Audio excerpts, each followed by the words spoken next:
Is the jig finally up? Has Norman Osborn overplayed his hand, and will people soon know that he is not the wall crawler? Well, let's hop into the pages of Amazing Spider-Man issue number 16 and find out together, shall we? So then this issue actually opens up with multiple different stories all going on concurrently. It's morning time in New York, and everyone seems to have the same idea in their mind. What is to be done about this Spider-Man, or Peter Parker, depending? Aunt May gets a text from J. Jonah Jameson saying that he's concerned about Peter's behavior and that they should probably meet up to talk shop. She also has a pretty good joke with her boyfriend saying, hey, you want to meet my 60-year-old stepson? Tombstone is pumping iron as well as discussing with his mob doctor, Plague RX, who is actually the cover star of this issue, despite us actually having met him a few issues back. Then there's Norman, who is experimenting with spiders. Oh, I'm sure that won't end up blowing up in anyone's face. But by far the most interesting of these segments actually belong to Ben Reilly. He can't sleep and he is quite literally walking on the ceiling. He's actually a little upset about the idea that Peter, before he left, actually entrusted Norman to be Spider-Man. After all, the last time Peter couldn't do the job, he came to Ben.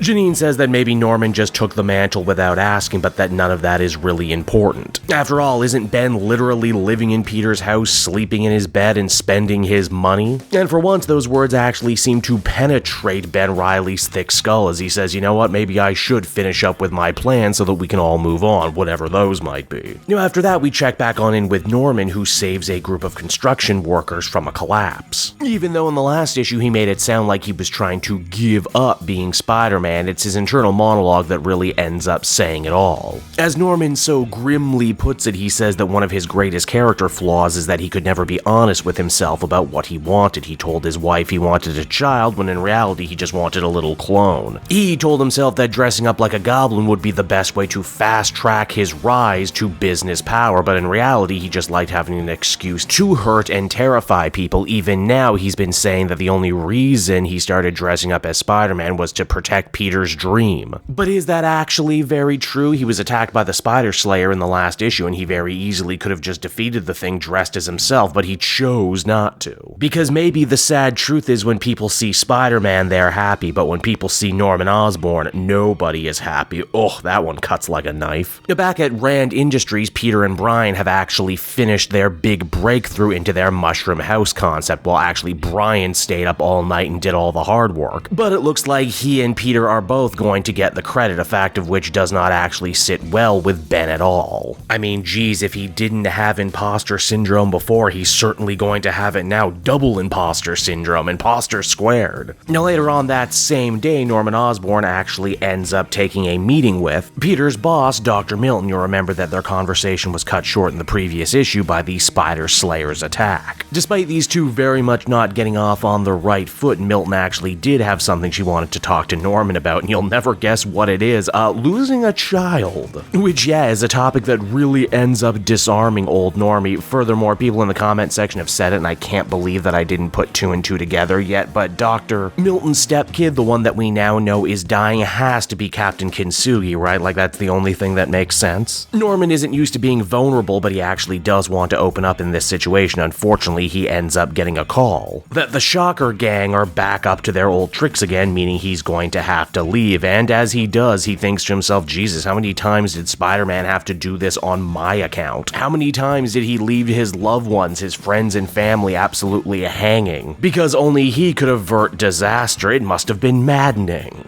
And hey, speaking of Peter's friends and families, let's talk about that meeting between JJ and Aunt May. As Jonah puts it, he always considered himself something of a father figure to young Peter. Oh sure, a manipulative, emotionally abusive father figure who Aunt May rarely ever liked, but you know what, when it counts, and they've certainly turned a corner in their relationship recently. It's why Jonah is so worried Peter is cut off, and acting strange even by his own personal standards. It's here you would think that Aunt May would jump on what Jonah is saying right here, but in fact she actually flexes just how much she knows Peter, saying that, for better or worse, this is always how he's been. He's not in danger or anything right now, he's simply suffering, and when Peter suffers, he pushes people away. He's done it his whole life, and it only got worse after Ben died. At this point, May's not even worried anymore. She's a black belt at dealing with this kind of thing. When Peter's ready to talk, he'll come back, she'll shower him with love, kick him in the ass, and then they'll all go for wheat cakes. Geez, I don't know if that's a particularly healthy character dynamic or anything anything, but you know what? Big ups for Aunt May actually acting like she's been here before. Now back over with Norman, he responds to this call only to realize that it was a trap set by Tombstone. Seems that he paid off the police dispatcher just so he could actually have a one-on-one with Spider-Man again. Now even though Tombstone and Spider-Man's relationship has been up, down, and all over the place since the events of Gang War, weirdly Lonnie does actually seem to care about Spider-Man, or at least seems to enjoy. When they're both working to maintain peace in the city, after all, peace is good for business when you're a gang lord. But somehow ever since that fight with Hellgate, Spider-Man has changed. He's darker, more brutal, angrier than he's ever been before. And that, you better believe, is really bad for Tombstone's business. Now in another really interesting bit of characterization we see in the art that's sitting here debating with Tombstone actually reminds Norman way too much of his own abusive father right before he would hit him with his belt. In fact, Norman gets so into his own personal feelings and personal demons here he can't even be bothered to keep up the illusion that he is Spider-Man, saying that yeah, ever since that fight with Hellgate, my mind has been changed. Now I think as a hero I shouldn't extend mercy to those who don't deserve it. And you know what? Despite how wildly inconsistent Tombstone has been written over the last 2 or so volumes, I actually very much appreciate that right here and now in this story, Lonnie goes, oh well then you can't possibly be Spider-Man then, because Spider-Man would never say that in a million years. And hey, now that I know you're not the real Spider-Man, I feel more confident than ever in trying to kill you. It's here that Plague RX ends up taking the field. What's this guy's deal? Well, he's a mob doctor who can actually channel pain. Specifically, he redirects the beating that Spider-Man had given Shocker several issues ago back into Spider-Man, causing him to bleed all over the damn place. Now, all issue long, Norman has been asking himself in his internal monologue, what would Peter do in this situation? But now when his life is actually threatened and his back is against the wall, he truly stops caring. Norman not only wants to win, but he wants to live. He wants to hurt Tombstone no matter what it takes. He gives back into his old demons and it actually ends up giving him the upper hand, allowing him to escape. He might have seemingly won the day, but in the back of his mind he realizes what a massive failure this is. As if somewhere out there in the darkness someone or something is laughing at him in the idea that he could ever possibly hope to fill Spider-Man's shoes. And hey, these deep-seated feelings of shame and self-hate are then instantly juxtaposed with Ben Reilly, who it's implied is going to actually either try to sabotage the Mushroom Project with Brian or take his own name off it. And so that was Amazing Spider-Man issue number 16, everybody, and I said it once and I'll say it again, I love this weird experimental time in Spider-Man history. Maybe it's because I'm a connoisseur of self-hating characters, maybe it's because deep down in my heart of hearts I hope that Ben will ultimately be redeemed. Maybe it's because for once I don't actually know where this story is going and what the final end game is, and that's actually refreshing. But damn it if I'm not having real actual fun here seeing Norman try and try to be a better man, to try and be a proper Spider-Man, only to fail and trip over himself over and over. I also like to see Aunt May putting Jonah and her new boyfriend in their places for telling her what to do. And even though he got a lot of play despite being on the cover, I actually liked Plague RX. I am still slightly annoyed that all this time later we still don't actually know what Ben Reilly is attempting to accomplish by taking over Peter Parker's life while he's away, but at least for once they actually seem to try and be giving him a little bit of character work, which you know what, goes a long way. Overall, I'd give this one a 7.5 out of 10, not bad at all.